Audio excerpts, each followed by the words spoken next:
when something becomes a super, super popular trend, all right? You have to keep this in mind. You have to ask yourself, why is this a trend? Why is this happening? And I've talked about this before in one of my last videos, but there was the whole anti-jihad, counter-jihad trend that blew up in the early 2000s, and then it really peaked in 2014, 15, 16, 17. It really, really peaked. Then it began to decline, I would say, in 2018, really declined in 2020.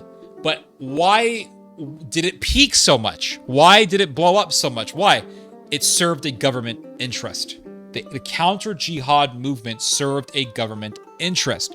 Look at the minds behind the counter-jihad movement. I did a whole 17,000-word essay on this topic. If you want to read it, I will put a link in the chat for you. It is a very detailed article that shows 100% that the counter-jihad movement was and is a government psyop.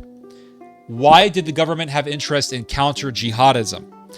Because counter-jihadism was used to justify the wars in Afghanistan and in Iraq. Counter-jihadism was used to foment militarism. Counter-jihadism was used to foment nationalism, which is the interest of NATO. It has been the interest of NATO since the Cold War.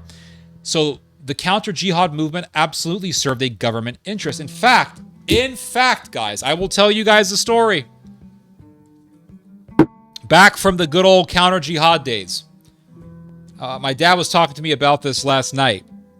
But my dad, many years ago, we're talking 2013 or so, I will say.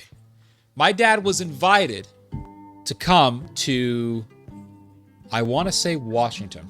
I have to ask him for confirmation, but I'm pretty certain he was invited to come to Washington to meet with Michelle Bachmann. Michelle Bachmann was a representative. She was a member of Congress.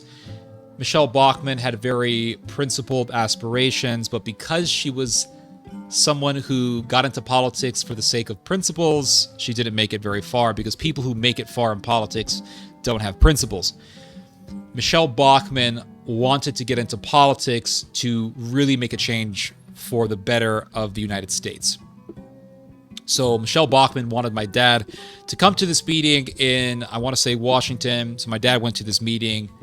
And there, my dad met these government officials. And my dad met this guy who said that he took part in the team that killed Osama bin Laden. Whatever. Who knows if that's true, but that's what this guy told my dad.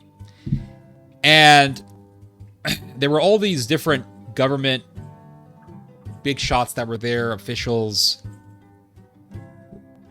And they wanted my dad to come to this meeting, and they told my dad that they wanted to create a new organization that would spark a boom, that would re-energize the counter-jihad movement. So there was the counter-jihad movement. The counter-jihad movement was there, but they wanted to give it an extra oomph, so to speak. They wanted to give it extra energy. And so they told my dad, we want to make this organization. We want you to be a part of it and all this stuff. And my dad said, not interested. And the people who were in this meeting were all involved in government. Most of them, not all of them, but most of them, the great majority, were involved in government. And one thing that really, really turned off my dad, one thing that really angered my dad, was there was this official there. My dad didn't get the guy's name, but there was some official that was there. And he was drinking alcohol and he was smoking a cigar. And I'm sure they were very expensive cigars. I mean, this is the government that we're talking about.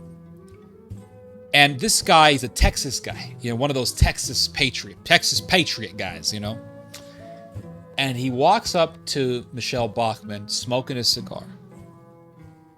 And he blows smoke into Michelle Bachmann's face. And he keeps doing it. And Michelle said, stop. And my dad looked at this dude and said, hey, enough. Enough of that. Well, I'm just joking. So my dad said, these people are evil, bottom line.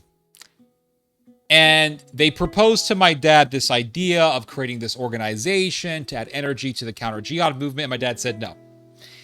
And he went back home and he told me about this. I remember we picked him up from the airport. He was telling me these stories about the smoke blowing and the drinking and just the sheer... He talked to me about how you could just feel the arrogance in the air. And my dad didn't like that. And he just said, no, I don't want to be a part of this. But they were all government. They were all government. And it really proved in real time that the counter-jihad movement was government. And so it's no coincidence. It is no coincidence that the government was interested in the counter-jihad movement at the same time when counter-jihad sentiment blew up in immense popularity in the American populace.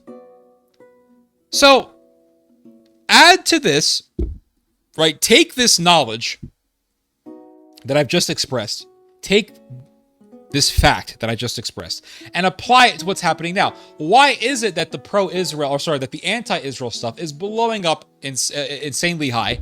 And right now, there has never been a more popular time to be anti-Israel in America than now, at least in the whole post-World War II era. There has never been a time to be more anti-Israel than now. Right now. Well, ask yourself why that is. There is an agenda. And I suspect that the government is priming the population to get ready to say bye-bye to Israel. That's my suspicion. I could be wrong, but that's my suspicion. Mr. Banned Everywhere Fuentes is doing an interview tour with what seems like every YouTuber out there. It is, guys, it's so unbelievably obvious. So Fuentes gets kicked out of YouTube. But yet, you have people, you can look this up yourself if you don't believe me. You have people on YouTube who do reaction content just playing Fuentes' videos and then occasionally stopping the video to give a short comment and then resuming the video. Nick Fuentes was kicked out of YouTube, but his videos are still being played on YouTube and they're getting a lot of views. And for some reason, the YouTube algorithm, which wants the audience to be safe, continues to push Fuentes' videos through, and regardless of the fact that Fuentes is banned, it continues to push Fuentes' videos that are being uploaded by third-party YouTube channels. Yes, you're absolutely right to be suspicious. It's good to be critical of Israel, just like it's good to be critical of jihadism or Sharia law or the crazy Islamist movements. But don't be oblivious to the fact that governments use this for agendas. It's good to be critical of Israel, but don't be oblivious. Don't fall for the same mistake that I made. Because when my website was getting millions of views, I thought, wow, man, our website is going far. This is crazy. And I was oblivious. This was back in 2013, 14, 15, 16. I was oblivious to what was happening. In the beginning, at least. 2013, 14, 15. I was oblivious. And then I began to think. 2016, I began to open my eyes to this. I didn't realize that governments use movements for agendas, that governments push certain narratives for the advancement of some sort of interest. Don't be oblivious. Be awake. Be woke. And I don't mean woke in the left-wing sense of the word, but I mean be woke in the sense that you should be aware. As the song from Danny Glover says, stay woke. In the good sense, not in the bad sense. Stay woke. Be awake. As St. Peter says, be vigilant. Be vigilant. Understand there is an agenda at hand here. Don't fall for the path of Hitler. That's all I'm saying.